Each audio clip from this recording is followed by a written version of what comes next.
ದುಡ್ಡು ಇದ್ದಿದ್ರೆ 6-7 ಜನ ಮನೆ ಮುಂದೆ ಬಂದು ಇದ್ಕೊಂಡ್ರೆ ಅವ್ರು ಕಟ್ತಿದ್ದ. ಅರ್ಥ ಮಾಡ್ಕೋಬೇಕು. ನೀವು ಲೀಗಲ್ ಪ್ರೊಸೀಜರ್ ಏನೈತೆ ಅದನ್ನ ಫಾಲೋ ಮಾಡಕ್ ಹೇಳಿದ್ದೀನಲ್ಲ ನಿಮ್ಗೆ. ಮಾಡಿ ದಯವಿಟ್ಟು ಅದನ್ನ ದಯವಿಟ್ಟು ಮಾಡಿ. ಇಲ್ಲೇ ಮನಿ ಮುಂದೆ 10 ಜನ 20 ಜನ ಕರ್ಕೊಂಡ್ ಬಂದು ಹರ್ಯಾಸ್ ಮಾಡ್ತೀನಿ, ಗುಂಡಾಗಿರ್ದಿ ಮಾಡ್ತೀನಿ ಅಂದ್ರೆ ನಾನ್ ಮಾಡಕ್ ಬಿಡಲ್ಲ. ಅರ್ಥ ಮಾಡ್ಕೋರಿ.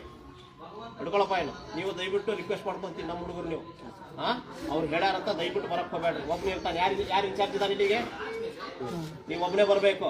ನೀವು 5-6 ಜನ ಬಂದ್ರೆ ನಾನು ಮುಲಾಜಿರ್ದಾಗ ಕೇಸ್ ಮಾಡ್ತೀನಿ. ಹರಾಸ್ಮೆಂಟ್ ಕೇಸ್ ಹಾಕಿರ್ತೀನಿ ಮೇಲೆ ಆ ಹೆಣ್ಮಗಳು ಅವ್ರ ತಾಯಿ ಕರ್ಕೊಂಡು ಕೇಸ್ ಮಾಡ್ತೀನಿ. ನಿಮ್ ಮುಂದೆ ಬೇಕಿದ್ರೆ ಸಾಕಷ್ಟು ಪಿ ಎಸ್ ಐ ಕೋಲಿಸ್ತೀನಿ.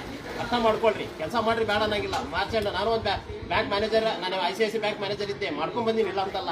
ಅವ್ನ ಕಡೆ ದುಡ್ಡು ಇದ್ದಿದ್ರೆ ಕಟ್ತಿದ್ದಿಲ್ಲ. ಅವಾಗ ನೀವು ಅರ್ಥ ಮಾಡಿ ಹೇಳ್ರಿ. ಆಯ್ತಪ್ಪ ಹೋಗ್ತೀನಿ. ಈಗ ದುಡ್ಡು ಇಲ್ಲ ಅಂತ ಅವ್ನ ಕಡೆ ಏನ್ ಮಾಡೋದು? ಗ್ಯಾಸ್ ಹಾಕಿತ್ತು. ಈಗ ನೀವು ನಿಮ್ಗೆ ಜಾಬ್ ಅದು ಕೇಳ್ರಿ. ಹೆಸರೇನು? ರವೀಣ. ಈಗ ನಿಂದದು ಜಾಬ್ ಕೇಳೋ ಇಲ್ಲಿ. ನಿಂದದು ಜಾಬ್ ಅವ್ನಿಗೆ ಹರಾಸ್ಮೆಂಟ್. ಯಾಕಂದ್ರೆ ಇದ್ದಿದ್ರೆ ಅವ್ನು 4-5 ದಿನ 10 ದಿನ 15 ದಿನ ಬೆಲ್ಲತ್ತೀರಿ ನೀವು. ಕಟ್ತಿದ್ದಾವ ಎಲ್ಲಿಂದ ತಂದು ಕಟ್ಟಬೇಕು? ಈಗ ನಿಮ್ಗೆ ಸೆನ್ಸಿಟಿವಿಟಿ ಅರ್ಥ ಆಗಲ್ಲ. ನಾಳೆ ಅವ್ನು ಏನಾದ್ರು ಇವ್ನಿಲ್ಲ ಬೇಡ, ಅವ್ರ ತಾಯಿ ಏನಾರು ಮಾಡ್ಕೊಂಡ್ರಪ್ಪ, ತಂಗಿ ಏನಾರು ಸುಸೈಡ್ ಮಾಡ್ಕೊಂಡ್ರಪ್ಪ, ಹಂಗೆ ಹೇಳ್ತಾರೆ ಸಂಬಂಧ ಅಕ್ಕಪಕ್ಕ ನೋಡಿ ಹಂಚ್ಕೊಂಡು ಮಾಡ್ಕೊಂಡ್ರಪ್ಪ. ಯಾರ ಮೇಲೆ? ನಿಮ್ಮ ಮೇಲೆ ಬರ್ತೈತಿ. ಐಡಿಯಟ್ಗಳು ಅಲ್ಲಿ ಕೂತ್ಕೊಂಡಿರ್ತಾರೆ ಮುಂಬೈ ಒಳಗ, ಚೆನ್ನೈ ಒಳಗ. ಬಾಯಾಗ ಒಳ್ಳೆ ಬರ್ತಾವ. ಅದಕ್ಕೆ ದಯವಿಟ್ಟು ಮಾಡ್ರಿ, ಬೇಡ ಅನ್ನಂಗಿಲ್ಲ. ಅವ್ನ ಜವಾಬ್ದಾರಿ ಐತಿ, ನಿಭಾರ್ಪಿ, ಬೇಡ ಅನ್ನಂಗಿಲ್ಲ. ನಿಮ್ಗೆ ಒತ್ತಡ ಆಕೈತಿ, ಬಾ ಕೇಳು. ನೀವೆಲ್ಲರೂ ಬರೋದು ಇಲ್ಲಿಗಲ್ ಆಕೈತಿ. ಮೇಲಿಂದ ಇವತ್ತು ಸಂಡೇ ಯಾಕೆ ಬಂದಿರಿ ನೀವು? ಹೆಂಗ್ ವರ್ಕಿಂಗ್ ಡೇ ಹಾಕ್ತಾರ? ಸಂಡೇ ಹೌದು ಗೊತ್ತು ನನಗೆ. ಮತ್ತೆ as per government rule RBI rule follow ಮಾಡ್ತಿರೋ ನಿಮ್ ಬ್ಯಾಂಕ್ ರೂಲ್ ಫಾಲೋ ಮಾಡ್ತೀರಿ? RBI ರೂಲ್ ಪ್ರಕಾರ ಸಂಡೇನಾ ಲೀವ್ ಇರತ್ತಾ? ಅರ್ಥ ಮಾಡ್ಕೊರಿ. ಈಗ ನೀವು ರಾಗ್ ಇರ್ತೀರಿ, ನಿಮ್ ಇದ್ರಾಗ ರಾಗ್ ಇರ್ತೀರಿ. ದಯವಿಟ್ಟು ಹಿಂಗೆ ಹ್ರಾಸ್ ಮಾಡಕ್ ಹೋಗ್ಬೇಡಿ. ಇದು ಗುಂಡಾಗಿರಿ ಹಾಕೈತಿ. 4 ಐತಿದ್ರಿ. ಈಗ 8 ಜನ ಹಂಗೆ ಹೇಳ್ತಾ ಇದ್ರಿ. ಆ ಪಕ್ಕದ ಮನೆ ಯಾರು ನಿಂತ್ಕೊಂಡಾರ?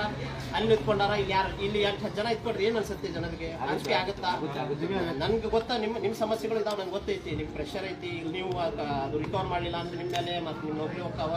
ದಯವಿಟ್ಟು ಇಂಥ ಫೈನಾನ್ಸ್ ಕೆಲಸ ಮಾಡ್ಬೇಡ್ರಿ. ಅದಕ್ಕೂ ಫೈನಾನ್ಸ್ ಬ್ಯಾಂಕಿಂಗ್ ಬಿಟ್ಟು ಬಂದಿದೆ. ಇಂಥ ಹರಾಸ್ಮೆಂಟ್ ನೀವು ನಿಮ್ಮನ್ನ ಹಿಂಡ್ತಾರ, ನಿಮ್ಮನ್ನ ಮತ್ತೆ ಕ್ಲೈಂಟ್ ಹಿಂಡ್ತಾರ. ಅಲ್ಲಿ ಮ್ಯಾಲೆ ಕುತ್ಕೊಂಡಿರ್ತಾರೆ. HDFC ಕೇಳಿರಿ, HDFC ಬ್ಯಾಂಕ್ ಕೇಳಿರಿ. ಗೊತ್ತೈತಾ ನಿಮ್ಗೆ? 1 ಲಕ್ಷ ಕೋಟಿ ರೂಪಾಯಿ ಮೊನ್ನೆ ಆಗಿತ್ತು. 1 ಲಕ್ಷ ಕೋಟಿ ರೂಪಾಯಿ. ಇದೇ ಮಾಡೋರು ಈ ಫೈನಾನ್ಸ್ ಅವರೆಲ್ಲ ಮಾತು ಕೊಟ್ಕೊಂಡು. ದಯವಿಟ್ಟು ನೀವು ಅರ್ಥ ಮಾಡ್ಕೊಂಡು ಕೆಲಸ ಇದ್ದಾಗ ಮ್ಯಾನೇಜರ್ ಹೇಳ್ತಾರ ನಿಮ್ಮ ಕೇಳ್ರಿ. ಆಮೇಲೆ ಮಾತಾಡ್ತೀನಿ.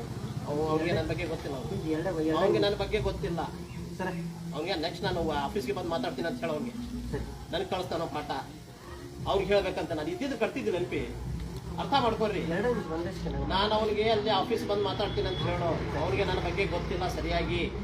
ಅವ ನನಗೇನಂತ ಗೊತ್ತಾ? ಬೇರೆಯವ್ರು ಹೇಳ್ದಂಗೆ ಅವ್ನ ಬುದ್ಧಿ ಹೇಳ್ಬೇಕಂತ ದುಡ್ಡು ಕಟ್ಟಕ್ಕ. ಇದ್ದಿದ್ರೆ ಇಷ್ಟೆಲ್ಲ ರಾದಂತ ಮಾಡ್ಕೊತಿದ್ದಾವ. ಅಕ್ಕಪಕ್ಕ ಮುಜುಗರ ಆಗಲ್ಲ ಅವ್ರಿಗೆ. ನೀವು ಅರ್ಥ ಮಾಡ್ಕೊರಿ. ಮುಜುಗರ